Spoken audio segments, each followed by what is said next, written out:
Hello guys, welcome to my channel. My नाम है सईम और आपका स्वागत है इंजीनियर टेक जोन में। तो आज हम बात करने वाले हैं बैटल ग्राउंड मोबाइल इंडिया के लॉन्च एंड एक बुरी खबर जिसको हम कहेंगे बैन की न्यूज़ के बारे में। तो गाइस, बैन होगा या नहीं होगा ये तो फ्यूचर ही डिसाइड करेगा, लेकिन फिलहाल एक छोटी सा लेटर टाइप हो चुका है जो ट्विटर पर ट्रेंड कर रहा है, इंडिया में ट्रेंड कर रहा है और जितने भी बैटल ग्राउंड मोबाइल इंडिया के फैन हैं सबको निराश कर रहा है कि इस तरह की शुरुआत क्या आगे ये बैटल ग्राउंड मोबाइल इंडिया चल पाएगा या फिर ये बैन हो जाएगा।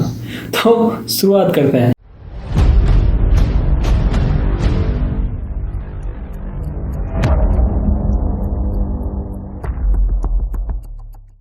इस लेटर किसने लिखा है? ये लेटर लिखा है निनोंग एरिंग, जो एमएलए हैं अरुणाचल प्रदेश के। उनके अनुसार ये पबजी है जिसका नाम चेंज करके बैटल ग्राउंड मोबाइल इंडिया रख दिया है एंड ये कंपनी टेंसेंट ही है, ये क्राफ्टन नहीं है। क्राफ्टन सारा जो डेटा है वो टेंसेंट को शेयर करने वाली है इनके अकॉर्डिंग, जो हालांकि गलत है साफ साफ। चलो इनके लेटर की बात कर लेते हैं। तो इन लेटर में कहा गया है, नरेंद्र मोदी जी, पिछले साल आपने इस गेम को, पबजी को बंद कर दिया था जस्ट बिकॉज ऑफ इसका चाइनीज से कनेक्शन था और हमारी प्राइवेसी पॉलिसी के according ministry of electronics and information technology के कहने के बाद इस गेम को बंद कर दिया गया था ताकि प्राइवेसी हमारी, जो हमारी इंडियन प्राइवेसी है लोगों की, वो बाहर ना जाए और चाइनीज़ लोग इसका फ़ायदा ना उठाएं। उस टाइम पर चाइनीज़ और इंडिया की भाई बहुत तगड़ी बज रखी थी, मतलब बहुत उन लोगों के, हमारे इंडिया एंड चाइना के बीच में बहुत ज़्यादा प्रॉब्लम थी एंड सिचुएशन ठीक नहीं थी और उस टाइम डेटा का खतरा बहुत ज़्यादा था। चाइनीज़ ने 260 ऐप, इन्होंने साफ साफ लिखा है 260 फॉरेन ऐप, यानी चाइना की ऐप्स को भी लगातार बंद किया गया था, एक के बाद एक ऐप को भी बंद किया गया था।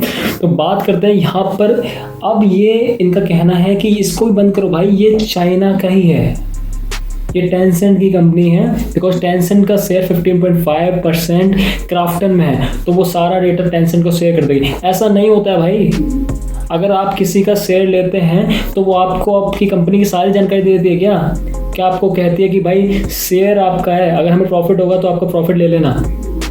तो इसमें सिंपल सी बात यह है, अगर क्राफ्टन को प्रॉफिट होगा तो उसका 15.5%, जैसे इन्होंने कहा 15.5% शेयर था तो उनको 15.5% का प्रॉफिट मिल जाएगा, दैट्स ऑल। अब इन्होंने बात की है कि जो एम्प्लॉयज़ थे टेंसेंट के, मतलब इंडिया में जो गेम पबजी को जो हैंडल कर रहे थे, उनको हायर कर लिया गया है बैटल ग्राउंड मोबाइल इंडिया के ऑफिस में। जो जिसको नॉलेज होगी, जो एम्प्लॉय काम का होगा उसे ही तो हायर करेंगे जिसने ऐसा ऑलरेडी काम किया होगा पहले। नेक्स्ट उन्होंने बात की है कि इनका जो सर्वर है वो नॉर्डविन गेमिंग, ये नॉर्डविन गेमिंग की कंपनी गुड़गांव में है और इसका को-फाउंडर इंडियन है, डायरेक्टर है इंडियन है। तो इसका मतलब क्या है यार, और सर्विस हमारे इंडिया की बाहर भी जाती है। इन्होंने कहा कि इसकी जो सर्विस है वो पाकिस्तान में भी है, तो भाई पाकिस्तान में भी तो गेम लोग खेलते होंगे, तो वहाँ पर भी इनका कहना है कि चाइना एंड पाकिस्तान दोनों के साथ हमारा डेटा शेयर होगा। आई डोंट नो गाइस किस तरह की ये बातें की जा रही हैं। मेरे अकॉर्डिंग तो ये नहीं है, दिस इज माय ओपिनियन, ये कंप्लीट वीडियो मेरे ओपिनियन के अकॉर्डिंग है। नॉर्डविन गेमिंग ने पबजी के सर्वर को संभाला था, तो नाउ क्राफ्टन जब पबजी को संभाल सकते हैं, जो इतनी बड़ा गेमिंग था उसको नॉर्डविन गेमिंग संभाल सकती है, तो अभी बैटल ग्राउंड मोबाइल इंडिया इतने बड़े गेम को संभालने के लिए एक ऐसी कंपनी की रिक्वायरमेंट थी जो बड़े लेवल को संभाल सके, बड़े सर्वर को संभाल सके। तो नॉर्डविन गेमिंग में की बात की गई है, तो क्राफ्टन ने नॉर्डविन गेमिंग को पैसा दिया उसके सर्वर को देखने के लिए।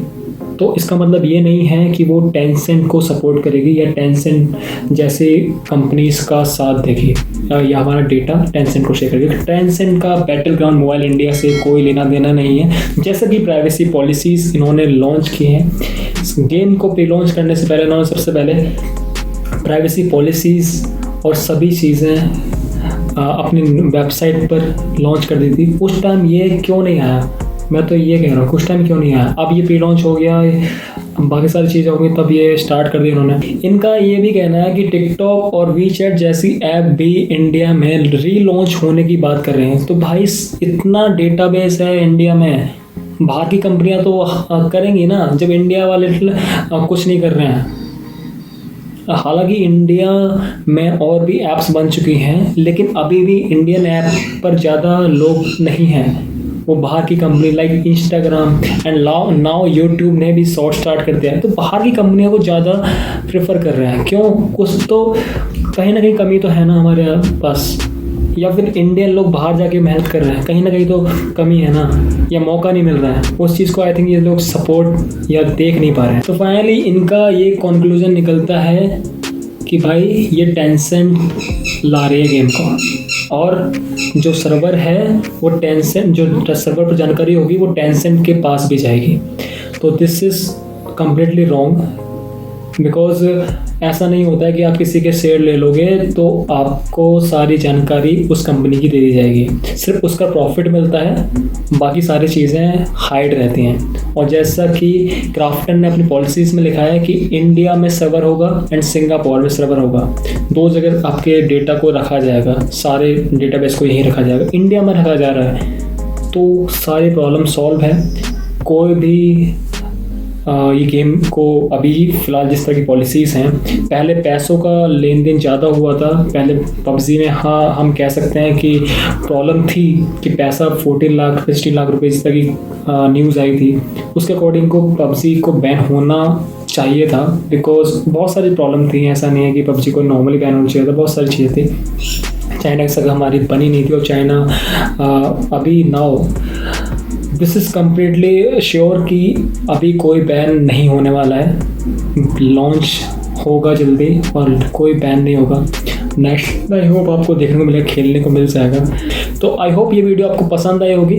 चैनल को सब्सक्राइब कर लीजिए, बेल आइकन को प्रेस कर लीजिए ताकि और कोई भी नोटिफिकेशन की और वीडियोस आपसे मिस ना हो। Thank you so much guys video को देखने के लिए, एंड टेक केयर।